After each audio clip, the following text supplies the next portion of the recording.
Nå venner, lad os så lave en kop kaffe på den her fantastiske Sage Barista Express. Jeg vil anbefale, at man starter med, efter man har tændt maskinen, og lige skylde gruppehovedet, så man varmer hele maskinen op. Det vigtigste det er, at gruppehovedet er varmt. Bajonetten skal også være varm, ellers bliver kaffen flad og sur. Det er nok det første, man skal gøre.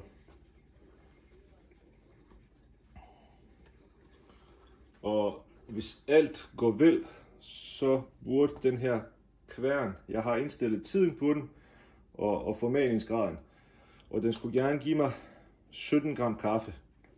Det gjorde den i hvert fald de sidste 2 gange, så hvis den gør det igen, så er det rigtig flot. Jeg bruger min egen kaffe, en speciel kaffe fra Peru. Den er sådan lys mellemristet.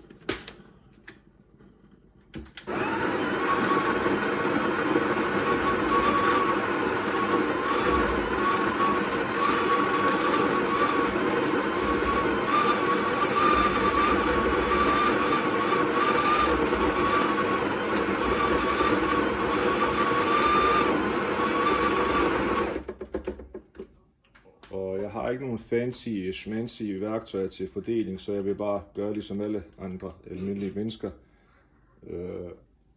Bruge fingrene og så tamp.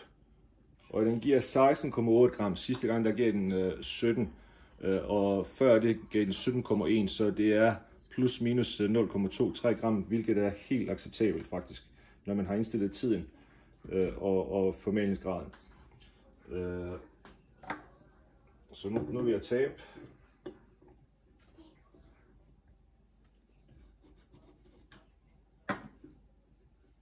Og vi har skyllet gruppehovedet, så det er ikke nødvendigt.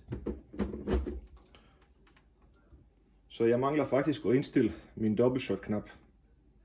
Det vil jeg gøre, mens jeg laver shottet her. Sidst der gav den mig omkring 36 gram på 24 sekunder. Og det vil være super lækkert, hvis jeg kan få det samme igen. Fordi så vil det sige, at det er en ret stabil maskine indtil videre. Det er stadigvæk min første dag, hvor jeg leger lidt med den. Men nu nuller vi den lige, trykker program. Og så trykker vi dobbeltshot-knappen, og så skal jeg så selv stoppe den, når den har nået den ønskede mængde. Det er sådan, man indstiller knappen.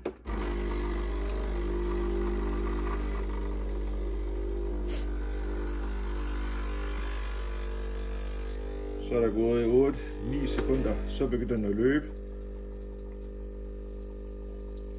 Og så skulle vi så gerne ramme omkring 35-36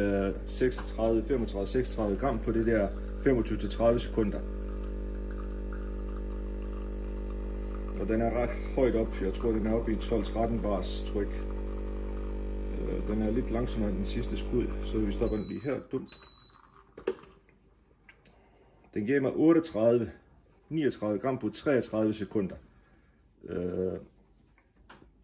Og sidst der gav den mig 36 på 24 sekunder.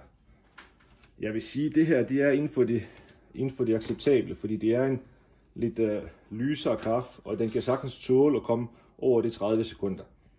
Og den er dejligt cremet. Lad os lige smage på den.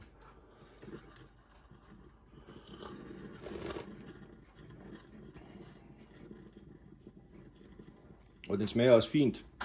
Så det eneste, der er måske en lille smule bekymrende, det er, at sidste gang der gav den 36 gram på 24 sekunder, og nu skulle vi helt op i 33. Det vil sige, at kværnen den kværner måske ikke så jævnt. Så hvis jeg nu havde brugt VDT tool her, og hvis jeg nu havde en kaffefordeler og alt det her, så kunne man måske få en mere ensartet og jævn ekstrahering. Nu skal vi så prøve at stime noget mælk på den. Der skal man så trykke, eller tage den her og tænde den. Nu vender jeg lige maskinen her, fordi så er det nemmere.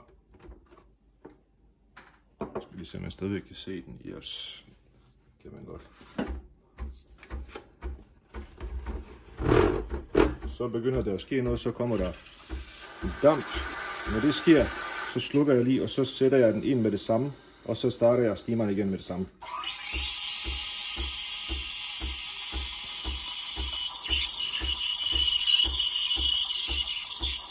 Og her der skal man så holde stimeren lige omkring overfladen af mælken.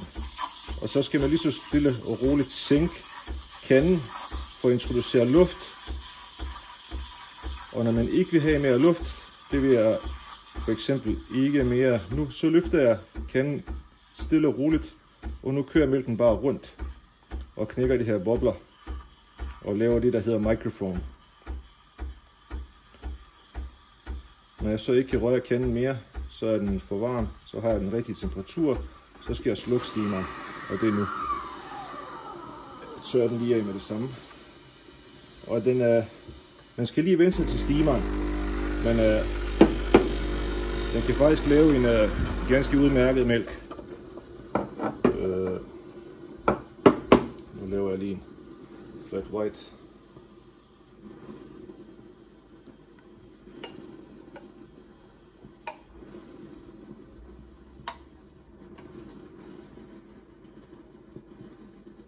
Og med lidt træning, så kan man faktisk også lave ganske lækker latte art med den.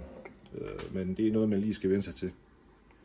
Så det var lidt fra den første dag. Håber I kan bruge det til noget.